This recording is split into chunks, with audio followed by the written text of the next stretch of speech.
IPL 2026 సీజన్కు ముందు Sanju Samson hot టాపిక్గా మారాడు. 11 ఏళ్లుగా రాజస్థాన్ రాయల్స్కు ఆడుతున్న సంజు వచ్చే సీజన్కు ముందు తనను విడుదల చేయాలని ఫ్రాంచైజీని కోరాడు. దీంతో అతడు వచ్చే సీజన్లో ఏ జట్టు తరపున ఆడతాడనేది ఆసక్తికరంగా మారింది.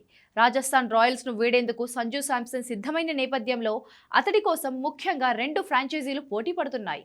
ఇందులో చెన్నై సూపర్ కింగ్స్ తొలి స్థానంలో ఉంది.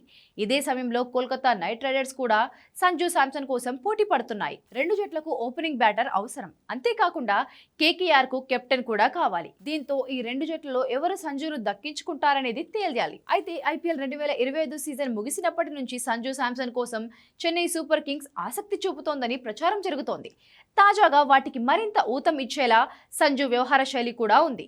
ఐపీఎల్ 2025 సీజన్కు ముందు రాజస్థాన్ రాయల్స్ 18 కోట్లతో సంజు శాంసన్ను రిటైర్ చేసుకుంది. అయితే అతడు వేలంలోకి రావాలన్నా ట్రేడ్ విండోలో మరో జట్టుకు వెళ్లాలన్నా అందుకు రాజస్థాన్ రాయల్స్ ఒప్పుకోవాల్సి ఉంటుంది. ఐపీఎల్ 2027 సీజన్ వరకు రాజస్థాన్ సంజుతో అగ్రిమెంట్ చేయించుకుంది. రాజస్థాన్ పట్టుబడితే అప్పటి వరకు అతడు అదే జట్టులో ఆడాల్సిందే. కానీ ఆటగాడికి ఇష్టం లేనప్పుడు ఏ ఫ్రాంచైజీ కూడా కొనసాగించాలని కోరుకోదు. కానీ బిగ్ డీల్ జరగనిదే రాజస్థాన్ మాత్రం సంజును విడిచిపెట్టదు. ఇప్పుడు శాంసన్ కోసం చెన్నై సూపర్ కింగ్స్ దృష్టి సారించింది. ఎందుకంటే ధోని తర్వాత సిఎస్కేకు భారత వికెట్ కీపర్, బ్యాటర్ కావాల్సిన అవసరం ఉంది. అదే సమయంలో ఈ జట్టుకు ఓపెనింగ్ సమస్య వేధిస్తోంది. ఈ నేపథ్యంలో స్టార్ ఆటగాడైన సంజును తీసుకోవాలని సిఎస్కే మేనేజ్మెంట్ భావిస్తోందట. కానీ ట్రేడ్ ద్వారా సంజును తీసుకుంటారా లేక ఆటగాళ్ల బదిలీ ద్వారా సాధ్యమవుతుందా అన్నది తెలియాలి ఉంది. మరోవైపు కోల్కతా నైట్ రైడర్స్ కూడా సంజు కోసం గట్టిగానే ట్రై చేస్తోంది.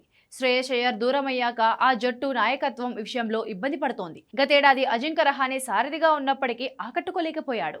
భవిష్యత్ ప్రణాళికల్లోనూ రహానే ఉండడు. ఈ నేపథ్యంలో సంజు లాంటి ప్లేయర్ను తీసుకుంటే captain, wicket keeper, opening batter ఇలా 3 విభాగాల్లో ఉపయోగపడతాడని కేకేఆర్ భావిస్తోంది. మరి రాజస్థాన్ రాయల్స్ డీల్ ఏ జట్టుతో కుదురుతుందో చూడాలి.